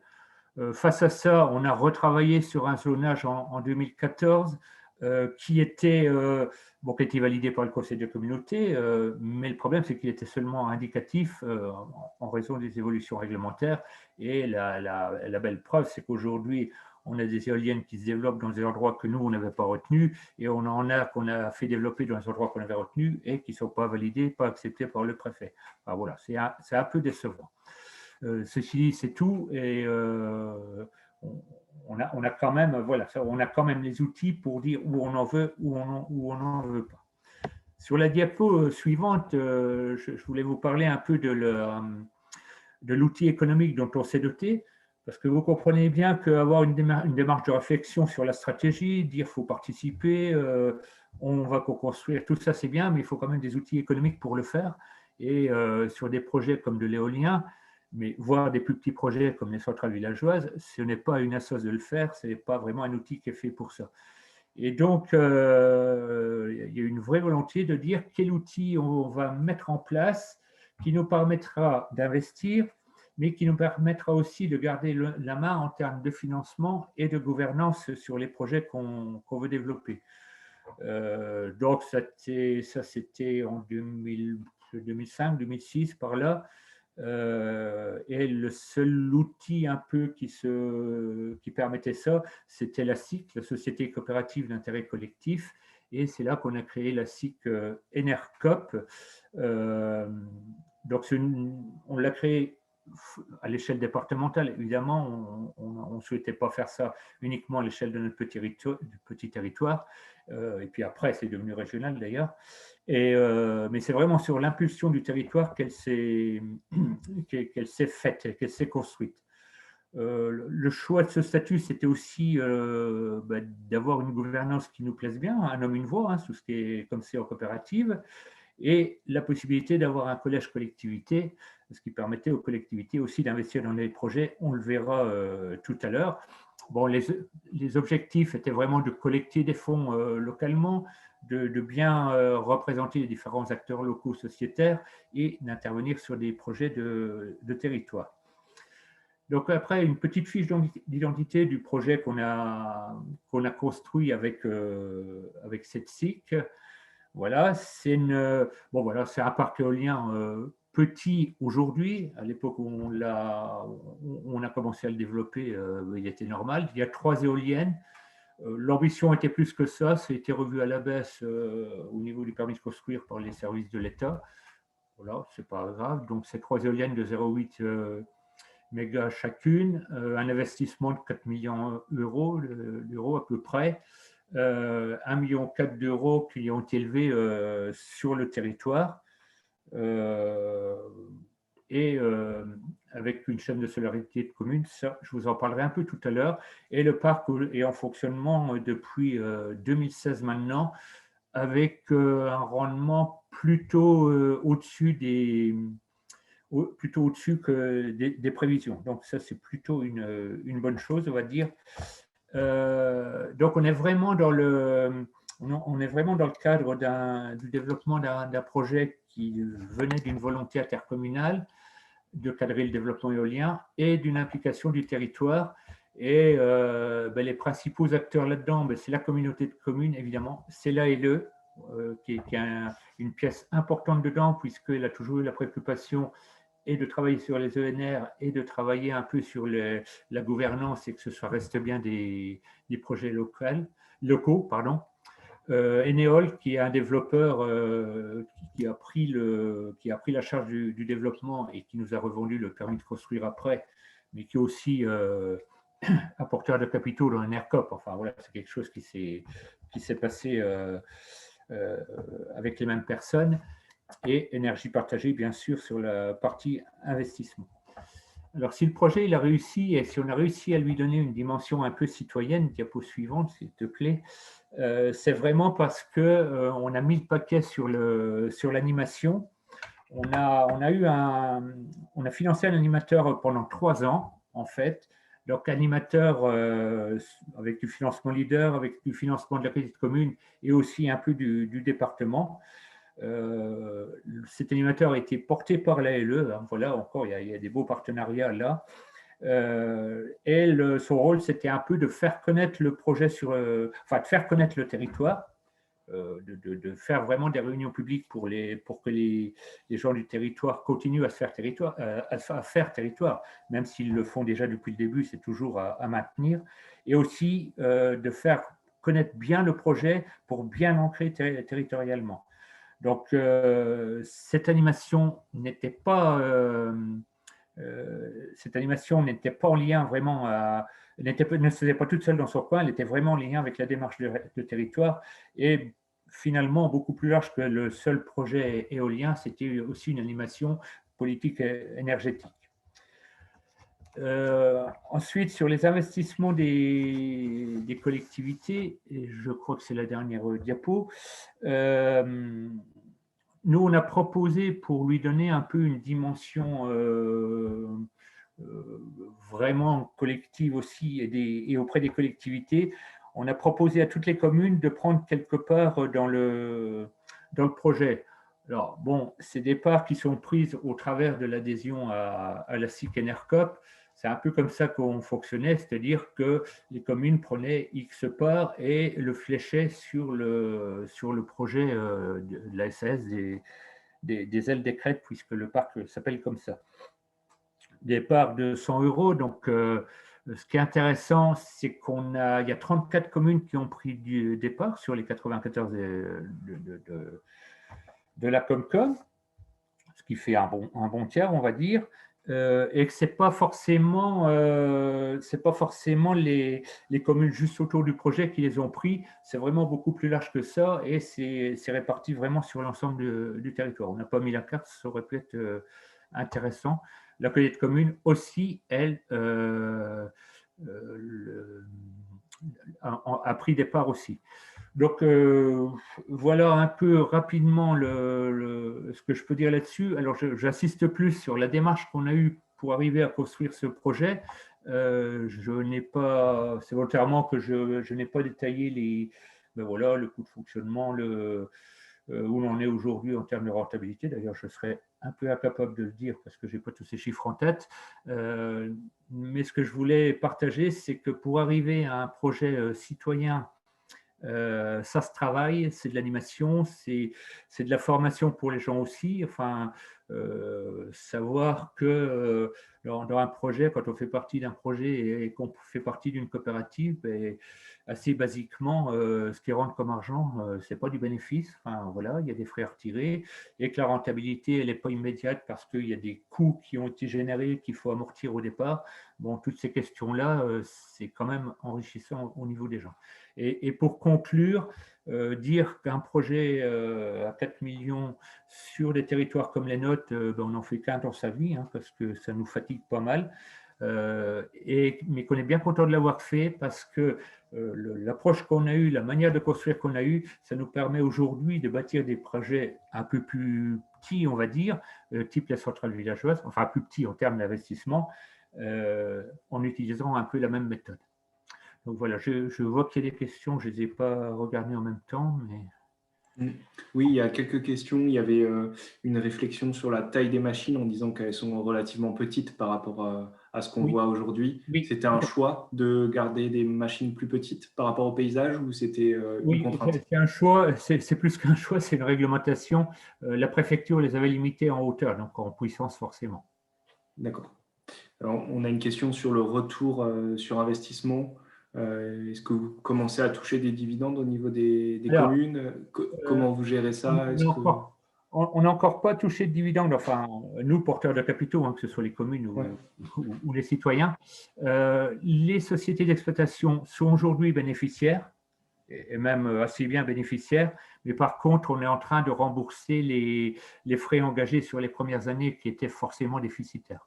On peut estimer que, allez, je ne dis pas… L'an prochain, si ça va bien, mais en tout cas l'année après sûr, on pourra rémunérer. D'accord. Il y a une question sur l'IFER.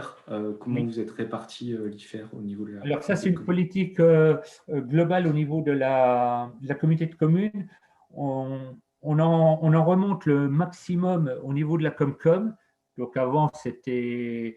Enfin, les communes ne gardaient que 14%, je crois. Aujourd'hui, c'est passé à 20%. L'idée était de remonter le maximum et d'en redistribuer le maximum à l'ensemble des communes sur des critères de population. Et pourquoi on avait fait ça? Pour avoir un peu d'équité dans ces trucs-là, parce que des fois, à 200 mètres près, l'éolienne est sur une commune ou sur une autre. Et aussi pour essayer de limiter, pas supprimer, mais limiter la compétition entre communes pour avoir des éoliennes. Enfin, bon, il y avait des fois des choses qui se passaient qui n'étaient pas très sympathiques, on va dire. D'accord. Et au niveau de la maintenance, est-ce que vous avez un contrat avec le constructeur qui s'occupe de la maintenance sur le parc? Oui, donc c'est des machines Enercon. Ils ont un centre de maintenance qui est dans le secteur, qui est à Juniville, un certain territoire, mais ce n'est pas très très loin. Et c'est avec eux qu'on travaille. D'accord. Bah, merci beaucoup. Là, je crois qu'on a fait le tour des questions. N'hésitez pas à en poser encore si vous en avez. Donc, vous avez bien compris qu'on est sur un parc éolien un peu particulier. On n'est pas sur un parc éolien classique. C'est un parc éolien où les communes et le territoire c'est fortement impliqué. Et en fait, le parc éolien est possédé par le territoire. Si on veut. Oui. Petite précision en plus, donc les 3 éoliennes, il y en a une qui est dédiée aux enfants. J'ai oublié de le dire. Voilà, l'idée, c'était un peu de dire, ben voilà, on propose aussi, on met à disposition de nos enfants quelque chose de propre et d'avenir, on l'espère. Parfait, merci pour le clin d'œil. Sylvain, tu avais d'autres réflexions peut-être sur le projet ou... Oui, je m'interrogeais aussi le travail de longue haleine de l'Interco. Est-ce qu'il a permis de faire émerger d'autres projets, on va dire, vertueux auprès de partenaires privés ou est-ce que malheureusement, ça reste l'apanage de la collectivité? Enfin, aujourd'hui, je dirais oui, il y a d'autres projets qui sont en train d'émerger, en particulier autour de la micro-hydraulique, avec un privé qui est en train de développer un concept de vis assez innovateur pour produire de l'énergie et qui, du coup, souhaite en installer sur le territoire des Crêtes. C'est Helio Green, c'est ça, hein, qu'on a. C'est ça. On l'a vu dans la presse récemment, là, avec. Oui. Ils ont coulé la vis. Alors, ils sont en train de faire une grosse vis qui est énorme, c'est sur la Meuse et c'est à la Macérienne. Il est en train de concevoir des plus petites, enfin, elles sont conçues même, mais il est en train de les développer des plus petites pour des rivières un peu, un peu plus petites comme on peut avoir chez nous. Et puis peut-être une question sur en interne, est-ce que ça a impliqué d'avoir beaucoup de salariés sur l'énergie ou comment ça s'est passé? Vous avez fait appel à des prestataires extérieurs. J'ai entendu parler tout à l'heure, vous avez expliqué l'animateur sur plusieurs années qui était en travail avec une structure, la LE 08. Mais en général, est-ce que la collectivité a tout un service énergie pour développer ça ou... On n'a pas de service énergie spécifique à la communauté. On a un service transition avec des postes liés sur tous les postes de transition et d'énergie, un poste aussi sur l'agriculture et l'alimentation qu'on regroupe un peu. Et on demande à chacun des chargés de mission dans son secteur d'activité, que ce soit l'économie, l'assainissement, etc., de prendre en compte ces questions et c'est inscrit dans les fiches de poste, de prendre en compte ces questions de transition. Et on le prend d'autant plus en compte qu'on est en Citergie. Enfin, aujourd'hui, Cap Citergie et demain, je l'espère, Citergie, ça donne un bon lieu aussi pour que tout le monde partage ces choses-là. Je ne sais pas si c'est la réponse que tu... Vous aviez déjà mené des projets d'énergie renouvelable avant de passer à un projet citoyen? Est-ce que vous aviez fait des projets un peu plus classiques ou... Non. On est des grands rêveurs, donc pour nous, tout est possible. On s'est lancé tout de suite dans l'éolien en disant qu'il n'y a pas de raison que ça ne marche pas. Ok, d'accord. C'est courageux. Et je ne sais pas si vous l'avez dit, vous l'avez lancé quand le projet? Eh bien, c'était lancé, il a fallu 10 ans pour le réaliser. Oui, 10 ans. Ouais. Je pense que c'est important pour les communes qui sont présentes ce soir. Voilà, un projet éolien, on dit que c'est entre 8 et 12 ans en général. Voilà, un projet solaire, on est plutôt sur 4-6 ans, 3-5 ans. Voilà, quand je dis solaire, c'est parc solaire. Parc au sol solaire, une toiture, on est plutôt sur 6 mois, 1 an, on va dire.